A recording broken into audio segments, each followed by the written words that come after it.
warahmatullahi wabarakatuh. Selamat siang Ibu Endang Kristiawati, SEMSI AK, selaku dosen pengampu mata kuliah perpajakan dan rekan-rekan mahasiswa kelas A2 semester 6. Pada kesempatan kali ini, kami dari kelompok 6 dengan nama-nama kelompok sebagai berikut. Yang pertama Andi Roli Juliansyah dengan NIM 1810416648. Yang kedua Angelita dengan NIM 1810416659. Dan yang ketiga Firda Septiana dengan NIM 1810416626. Yang selanjutnya Natalia dengan NIM 1810416633. Selanjutnya Norvita dengan NIM 1810416643. Dan saya sendiri Trisepti Anggi Putri dengan NIM 1810416636. Dan yang terakhir Yakob Dwi Ardi dengan NIM 1810416656. Di sini presentasi kami akan membahas materi mengenai PPN dan PPNBM. Baik, untuk poin yang pertama, saya akan menjelaskan tentang definisi PPN dan PPNBM. Langsung saja, PPN, pajak pertambahan nilai atau yang disingkat dengan PPN adalah pajak yang dikenakan atas konsumsi barang kena pajak atau jasa kena pajak di dalam daerah pabean. Daerah pabean itu adalah wilayah Indonesia, di mana meliputi daerah perairan, daerah daratan, atau ruang udara di atasnya, ataupun batas zona ekonomi eksklusif. Pada dasarnya, setiap barang dan jasa adalah barang kena pajak atau jasa kena pajak, kecuali ditentukan oleh Undang-Undang PPN. PPN atau pajak pertambahan nilai sendiri dikenakan untuk semua wajib pajak, baik itu perusahaan, pemerintah, ataupun perorangan. Nah, dalam PPN atau pajak pertambahan nilai, pihak yang menanggung pajak adalah konsumen akhir. Contohnya dalam membeli barang di supermarket, maka akan tercantum PPN dalam rincian pembayarannya. Tarifnya sendiri adalah sebesar 10%, atau ketika kita makan di restoran, di dalam bukti transaksi kita itu tertera PPN 10%. Nah, seperti itu. Selanjutnya definisi tentang PPNBM, pajak penjualan atas barang mewah, atau yang disingkat dengan PPNBM. Selain PPN, pajak pertambahan nilai, konsumsi barang kena pajak tertentu yang tergolong mewah akan dikenakan pajak penjualan atas barang mewah. Nah, pajak yang dikenakan pada barang yang tergolong mewah yang dilakukan oleh produsen atau pengusaha untuk menghasilkan atau mengimpor barang tersebut dalam kegiatan usaha atau pekerjaannya. PPNBM, yaitu pajak penjualan atas barang mewah, adalah pajak yang disetorkan oleh produsen atau pihak penjual, alias pihak yang dipungut langsung, pihak yang memungut langsung pajak tersebut. Jadi pajaknya dipungut secara langsung karena pajak akan dibebankan kepada konsumen dalam harga jual. Pihak penjual tersebut yang akan memungut, menyetorkan dan melaporkan PPNBM, sehingga pihak penjual dikenal dengan istilah pengusaha kena pajak atau PKP. Nah, itu tadi definisi dari PPN dan PPNBM. Untuk poin selanjutnya akan dijelaskan oleh teman saya. Selamat siang, perkenalkan nama saya Novita. Baiklah, pada kesempatan kali ini saya akan menjelaskan mengenai karakteristik dan kriteria PPN dan PPNBM. Yang pertama yang akan saya bahas yaitu tentang PPN. PPN dapat dikatakan pajak tidak langsung karena beban pajak dialihkan kepada pihak-pihak yang mengkonsumsi barang atau jasa yang menjadi objek pajak. Selain itu, tanggung jawab penyetoran PPN atau pajak pertambahan nilai tidak berada di pihak yang memikul beban pajak. Kriteria lebih lanjut dari PPN yaitu yang pertama, PPN merupakan pajak atas konsumsi, di mana PPN adalah bagian dari pajak yang dikenakan atas konsumsi suatu barang atau jasa. Yang kedua, PPN merupakan pajak objektif, di mana pajak ini dinilai berdasarkan objek pajaknya, barang atau jasa. Jadi, siapapun yang membeli barang atau jasa kena pajak yang dimaksud, maka akan dikenakan nilai pajak yang sama. Yang ketiga, PPN merupakan pajak atas konsumsi barang atau jasa di dalam negeri. Yang keempat, PPN menggunakan tarif tunggal untuk semua BKP atau barang kena pajak dan JKP jasa kena pajak, yaitu sebesar 10%. Kemudian karakteristik dan kriteria dari PPNBM.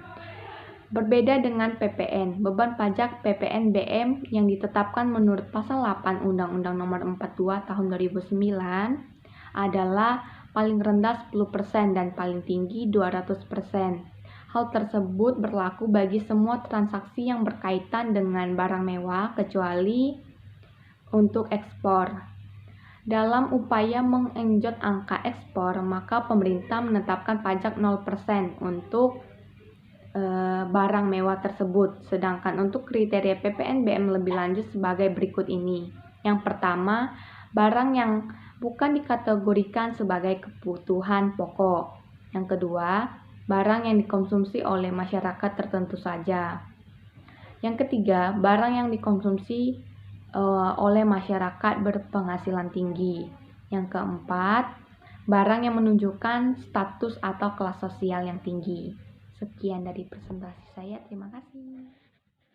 Assalamualaikum warahmatullahi wabarakatuh. Saya Fida Septiana dari kelompok 6. Di sini saya akan melanjutkan tentang dasar hukum penetapan, yaitu pada slide kelima dan keenam. Dasar hukum penetapan terbagi menjadi dua, yaitu dasar hukum PPN dan dasar hukum PPN-BM. Langsung saja, yang pertama yaitu dasar hukum PPN. Undang-Undang Nomor 8 Tahun 1983 yaitu mengatur tentang daerah pabean, barang berwujud dan BKP. Penyerahan BKP dalam peraturan tentang PPN ini adalah penyerahan BKP karena suatu perjanjian. Pengalihan BKP karena suatu perjanjian sewa beli atau leasing dan pengalihan hasil produksi dalam keadaan bergerak. Sedangkan yang dimaksud penyerahan JKP meliputi pemberian JKP yang dilakukan dalam lingkungan perusahaan atau untuk kepentingan pribadi. Tarif PPN ditetapkan sebesar 10% dan tarif atas ekspor BKP atau JKP sebesar 0% dengan ketentuan dapat diubah serendah-rendahnya menjadi 5% dan setinggi-tingginya menjadi 15%. Yang kedua yaitu Undang-Undang Nomor 11 Tahun 1994. 10 tahun sejak diberlakukannya Undang-Undang Nomor 8 Tahun 1983, lahirlah Undang-Undang Nomor 11 Tahun 1994. Beberapa poin penting dari kebijakan ini adalah penjelasan PPN sebagai pajak tidak langsung yang dihitung oleh penjual tetapi dibayar oleh seorang lain atau pembeli. Dasar hukum PPN ini menjelaskan adanya sistem multistek tax sebagai pajak yang dikenakan secara bertingkat pada rantai dan distribusi setiap penyerahan barang yang menjadi objek PPN sejak dari pabrik, pedagang besar sampai pengecer dikenakan PPN. Yang ketiga yaitu Undang-Undang Nomor 42 Tahun 2019. Undang-Undang Nomor 42 Tahun 2009 adalah perubahan ketiga atas Undang-Undang PPN. Dengan kata lain, peraturan ini merupakan dasar hukum terbaru yang mengatur tentang PPN. Undang-undang yang menjadi dasar hukum PPN membahas sejumlah perubahan dari undang-undang sebelumnya seperti mengenai status PKP sebagai pihak yang wajib menyetor dan melaporkan PPN dan PPN-BM yang terhutang, hingga kewajiban pengusaha kecil yang sudah memilih untuk dikukuhkan sebagai PKP. Yang keempat yaitu dasar hukum PPN pemungutan, penyetoran, dan pelaporan. Peraturan mengenai pemungutan, penyetoran, dan pelaporan PPN diatur melalui PMK nomor 197 PMK.03 2013 juga mengatur mengenai pemungutan, penyetoran, dan pelaporan PPN. Karena jumlah mengatur PKP sebagai pihak yang wajib melaporkan pajak karena jumlah penjualan barang dan jasa yang sudah melebihi sebesar Rp4.800. Pelapor dilakukan pada akhir bulan berikutnya setelah jumlah penjualan berhasil melebihi Rp4.800.000. Selanjutnya yaitu dasar hukum PPN-BM. Dasar hukum PPN-BM adalah Undang-Undang Nomor 8 Tahun 1983 tentang pajak pertambahan nilai atau PPN dan pajak penjualan atas barang mewah. Undang-Undang Nomor 8 Tahun 1983 ini juga dikenal dengan nama Undang-Undang PPN. Dasar hukum PPN-BM yang lebih spesifik diatur dalam Peraturan Menteri Keuangan atau PMK yang kemudian diturunkan menjadi Peraturan Direktur Jenderal Pajak atau serta surat edaran SE atau Direktur Jenderal Pajak. Selanjutnya yaitu hukum PPNBM. Yang akan menjadi pembahasan tulisan ini adalah PMK, baik PMK untuk kendaraan bermotor dan non kendaraan bermotor. Yang pertama yaitu PMK nomor 64 PMK titik 011 garis miring 2014 merupakan dasar hukum PPNBM kendaraan bermotor. Yang kedua yaitu PMK nomor 35 PMK titik 010 2017 merupakan dasar hukum PPNBM untuk BKP dan yang tergolong mewah dan termasuk kelompok kendaraan non bermotor. Mungkin itu saja dalam dasar hukum PPNBM dan PPN ini. Kurang lebihnya saya mohon maaf. Terima kasih. Assalamualaikum warahmatullahi wabarakatuh. Perkenalkan, nama saya Andi Julansyah, NIM 18 10416648, kelas manajemen udah pagi. Baiklah, saya di sini akan melanjutkan poin-poin yang telah dijelaskan oleh rekan saya. Untuk poin selanjutnya yaitu mengenai objek PPN dan PPNBM. Objek PPN berdasarkan Undang-Undang PPN dan PPNBM Pasal 4 Ayat 1. Kategori yang termasuk objek PPN antara lain: yang pertama, penyerahan BKP di dalam daerah pabean yang dilakukan oleh pengusaha. Yang kedua, impor BKP. Yang ketiga, penyerahan JKP di dalam daerah pabean yang dilakukan oleh pengusaha. Yang keempat, pemanfaatan BKP tidak berwujud dari luar daerah pabean di dalam daerah pabean. Yang kelima, pemanfaatan JKP dari luar daerah pabean di dalam daerah pabean. Yang keenam, ekspor BKP berwujud oleh BKP. Yang ketujuh, ekspor BKP tidak berwujud oleh PKP. Yang kedelapan, ekspor JKP oleh PKP. Selanjutnya, objek PPNBM. Berdasarkan Undang-Undang Nomor 8 Tahun 1984 yang kini sudah mengalami perubahan, yakni Undang-Undang Nomor 42 Tahun 2009 tentang perubahan kegiatan pajak pertambahan nilai barang dan jasa dan pajak penjualan atas barang mewah. Yang termasuk dalam objek PPNBM adalah sebagai berikut. Yang pertama, objek PPNBM merupakan barang-barang kebutuhan pokok. Yang kedua, objek PPNBM hanya dikonsumsi oleh orang-orang atau masyarakat tertentu. Yang ketiga, objek PPNBM umumnya hanya dikonsumsi oleh orang-orang yang memiliki penghasilan tinggi. Dan yang keempat, objek PPNBM dikonsumsi demi status atau untuk menunjukkan status sosialnya. Mungkin itu saja yang dapat saya jelaskan, kurang lebihnya saya mohon maaf. Saya Yakob Dwi Ardi, NIM 18104166656. Di sini saya akan menjelaskan mengenai pembayaran PPN dan PPNBM. Yang wajib membayar atau menyetor dan melapor PPN dan PPNBM adalah pengusaha kena pajak atau PKP. Saat membayar atau menyetor PPN dan PPNBM, yang pertama, PPN dan PPNBM yang dihitung sendiri oleh PKP harus disetor paling lambat tanggal 15 bulan takwin berikutnya setelah bulan masa pajak. Contoh, masa pajak Januari 2002, penyetoran paling lambat tanggal 15 Februari 2002. Yang kedua, PPN dan PPNBM yang tercantum dalam SK PKB, SK PKBT, dan STP harus dibayar atau disetor sesuai batas waktu yang tercantum dalam SK BKP, SK PKBT, SKTP tersebut. Yang ketiga, PPN atau PPNBM atas impor harus dilunasi bersamaan dengan saat pembayaran biaya masuk, dan apabila pembayaran biaya masuk ditunda atau dibebaskan, harus dilunasi pada saat penyelesaian dokumen impor. Yang keempat, PPN dan PPNBM yang pemungutannya dilakukan oleh yang pertama bendaharawan pemerintah harus disetor paling lambat tanggal 7 bulan takwin berikutnya setelah masa pajak berakhir. Yang kedua, pemungutan PPN selain bendaharawan pemerintah harus disetor paling lambat tanggal 15 bulan takwin berikutnya setelah masa pajak berakhir. Direktorat Jenderal Bea dan Cukai yang memungut PPN dan PPNBM atas impor harus menyetor dalam jangka waktu sehari setelah pemungutan pajak dilakukan.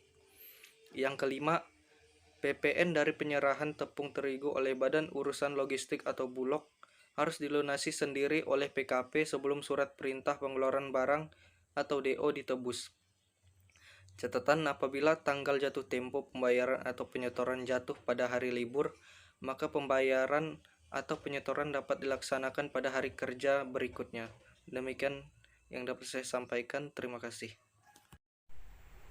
Perkenalkan, nama saya Angelita. Saya akan menjelaskan tentang tempat dan sarana pembayaran PPN dan PPNBM.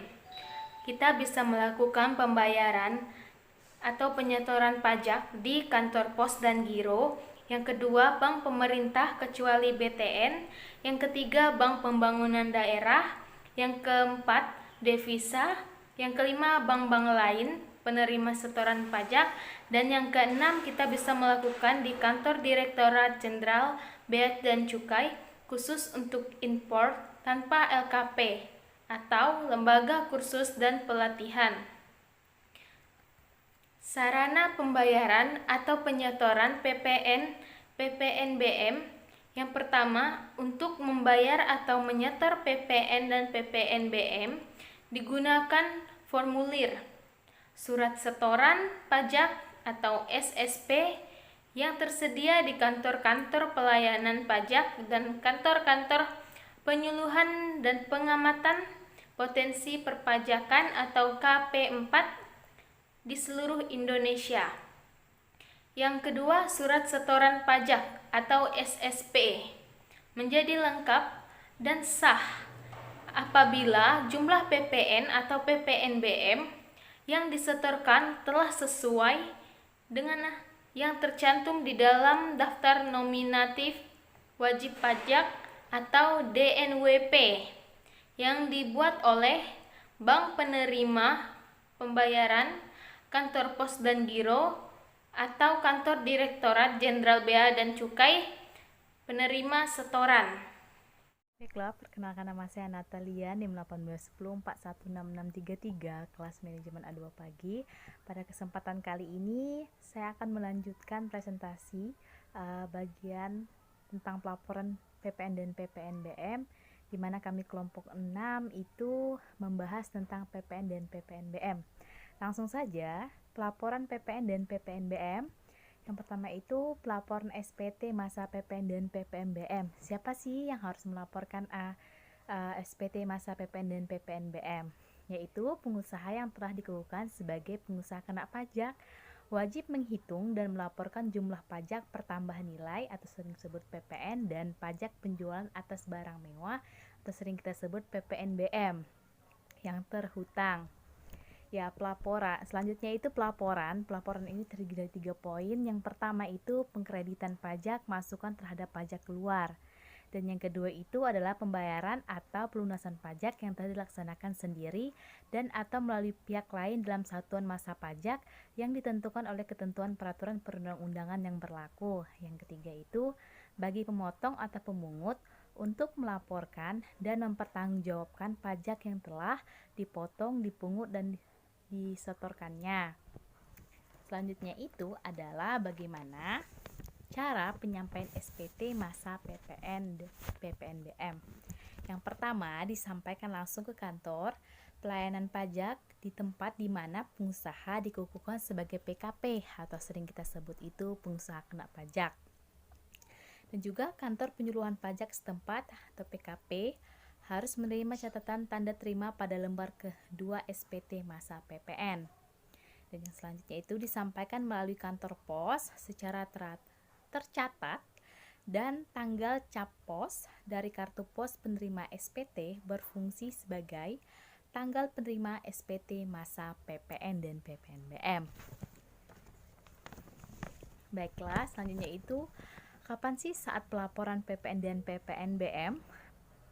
kapan saat pelaporan PPN dan PPNBM gitu kan, pasti banyak yang akan sering ditanya.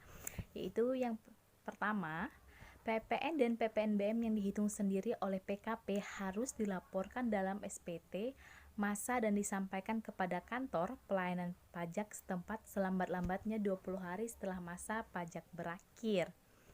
Poin yang kedua, PPN dan PPNBM yang tercantum dalam SKPKB, SKPKBT, dan STP yang penerbitannya harus disampaikan. Dan yang ketiga itu PPN dan PPNBM yang pemungutannya dilakukan oleh bendaharawan pemerintah harus dilaporkan selambat-lambatnya 14 hari setelah masa pajak berakhir. Dan pemungutan pajak pertambahan nilai selain bendaharawan nih, pemerintah harus dilaporkan selambat-lambatnya 20 hari setelah masa pajak berakhir. Direktorat Jenderal Bea dan Cukai atau Impor harus dilaporkan secara mingguan selambat-lambatnya 7 hari setelah batas waktu penyetoran pajak berakhir. Selanjutnya itu untuk menyerahkan seperti gula pasir dan tepung terigu oleh Bulog Badan Logistik, maka PPN dan PPNBM dihitung sendiri oleh PKP harus dilaporkan selama SPT masa dan disampaikan kepada KPP setempat selambat-lambatnya 20 hari setelah masa pajak berakhir. Baiklah, selanjutnya saya akan sedikit ingin menyampaikan bagaimana sih cara mudah untuk melaporkan SPT masa PPN dan PPNBM. SPT masa PPN berbentuk forum yang digunakan oleh wajib pajak baik untuk melaporkan perhitungan jumlah pajak, baik untuk pajak pertambahan nilai maupun pajak penjualan barang mewah yang terhutang.